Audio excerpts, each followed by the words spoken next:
Assalamualaikum warahmatullahi wabarakatuh. Nama saya Rini Wahyuni SPDI, peserta Latsar CPNS Pemerintah Kota Tebing Tinggi. Unit kerja SD Negeri 163095 Tebing Tinggi, golongan 3A, profesi Guru Pendidikan Agama Islam. Pelatihan ini diselenggarakan oleh Badan Pengembangan Sumber Daya Manusia BPSDM Sumatera Utara. Di video ini, saya akan membahas Korvalus berakhlak yaitu harmonis, yang diampu oleh Ibu Yamnur Mahlia, SST MKes. Selamat menyaksikan. Harmonis dalam kaitannya dengan keanekaragaman bangsa dan budaya Indonesia. Keanekaragaman bangsa dan budaya Indonesia. Republik Indonesia adalah negara di Asia Tenggara yang dilintasi garis khatulistiwa dan berada di antara benua Asia dan Australia, serta antara Samudra Pasifik dan Samudra Hindia. Indonesia adalah negara kepulauan terbesar di dunia yang terdiri dari 17.504 pulau. Indonesia juga dikenal karena kekayaan sumber daya alam berupa mineral dan tambang, kekayaan hutan tropis, dan kekayaan dari lautan di seluruh Indonesia. Dari Sabang sampai Merauke, Indonesia terdiri dari berbagai suku bangsa, bahasa, dan agama. Semboyan nasional Indonesia adalah Bhinneka Tunggal Ika, yaitu berbeda-beda namun tetap satu. Bermakna keberagaman sosial budaya yang membentuk suatu kesatuan atau negara. Keanekaragaman suku, bangsa, dan budaya membawa dampak terhadap kehidupan yang meliputi aspek-aspek sebagai berikut. 1. Kesenian. 2. Religi. 3. Sistem pengetahuan. 4. Organisasi sosial. 5. Sistem ekonomi. 6. Sistem teknologi. 7. Bahasa. Kebanggaan dan kecintaan kita terhadap bangsa dan negara tidak berarti kita merasa lebih hebat dan lebih unggul dari bangsa dan negara lain. Kita tidak boleh memiliki semangat nasionalisme yang berlebihan atau chauvinisme. Tetapi kita harus mengembangkan sikap saling menghormati, menghargai, dan bekerja sama dengan bangsa lain. Nasionalisme merupakan pandangan tentang rasa cinta yang wajar terhadap bangsa dan negara dan sekaligus menghormati bangsa lain. Prinsip nasionalisme bangsa Indonesia dilandasi nilai-nilai Pancasila, diarahkan agar bangsa Indonesia senantiasa menempatkan persatuan dan kesatuan, kepentingan dan keselamatan negara di atas kepentingan pribadi atau kepentingan golongan. Menunjukkan sikap rela berkorban demi kepentingan bangsa dan negara. Bangga sebagai bangsa Indonesia dan bertanah air Indonesia, serta tidak merasa rendah diri. Mengakui persamaan derajat, persamaan hak dan kewajiban antara sesama manusia dan sesama bangsa, menumbuhkan sikap saling mencintai sesama manusia, mengembangkan sikap tenggang rasa. Potensi dan tantangan dalam keanekaragaman bagi ASN. Kebinekaan dan keberagaman suku bangsa dan budaya memberikan manfaat antara lain: 1. Mempererat tali persaudaraan. 2. Menjadi aset wisata. 3. Memperkaya kebudayaan nasional. 4. Sebagai identitas negara Indonesia. 5. Dapat dijadikan sebagai ikon pariwisata. 6. Dapat menciptakan lapangan pekerjaan. 7. Sebagai pengetahuan bagi seluruh warga dunia. 8. Sebagai media hiburan. 9. Timbulnya rasa nasionalisme. 10. Indonesia terkenal di mata dunia. Potensi tantangan yang muncul. 1. Tidak adanya persamaan pandangan antar kelompok, seperti perbedaan tujuan, cara melakukan sesuatu, dan sebagainya. 2. Norma-norma sosial tidak berfungsi dengan baik.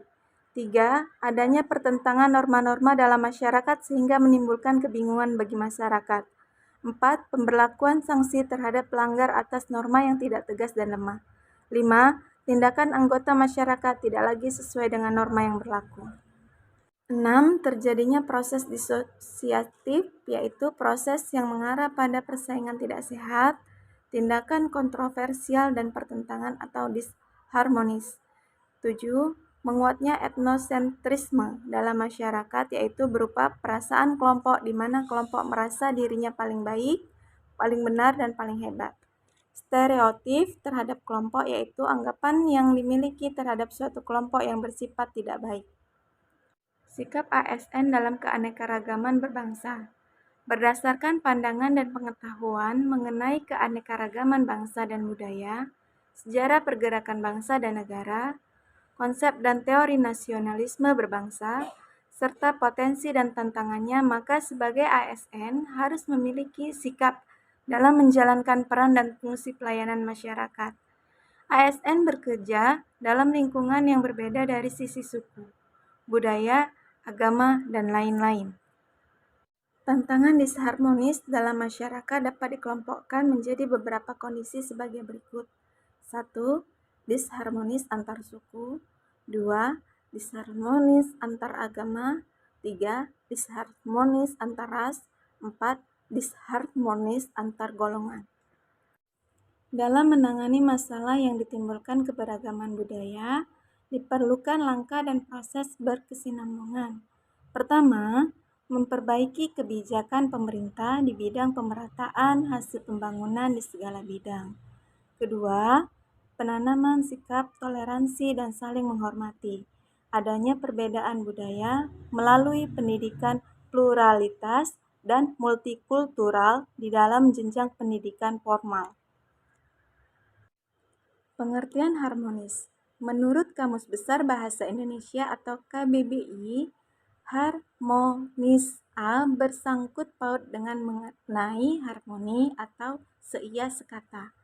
Dalam bidang filsafat, harmoni adalah kerjasama antar berbagai faktor dengan sedemikian rupa, hingga faktor-faktor tersebut dapat menghasilkan suatu kesatuan yang luhur. Pentingnya suasana harmonis. Salah satu kunci sukses kinerja suatu organisasi berawal dari suasana tempat kerja.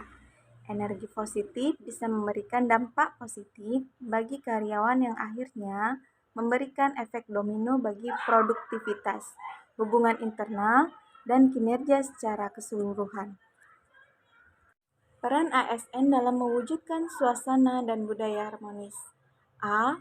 Posisi PNS sebagai aparatur negara, dia harus bersikap netral dan adil. B. PNS juga harus bisa mengayomi kepentingan kelompok. C. PNS juga harus memiliki sikap toleran.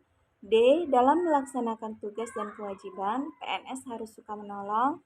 E. PNS menjadi figur dan teladan di lingkungan masyarakatnya. Panduan perilaku harmonis. 1. Menghargai setiap orang apapun latar belakangnya. 2. Suka menolong orang lain. 3. Membangun lingkungan kerja yang kondusif. Penerapan core values berakhlak harmonis adalah sebagai berikut. Pertama, menghargai setiap orang apapun latar belakangnya, baik itu siswa, guru, maupun orang tua. Yang kedua, suka menolong orang lain. Di lingkungan kerja, sebagai seorang guru, kita harus menolong satu sama lain. Guru dengan siswa atau siswa dengan sesama siswa. Ketiga, membangun lingkungan kerja yang kondusif.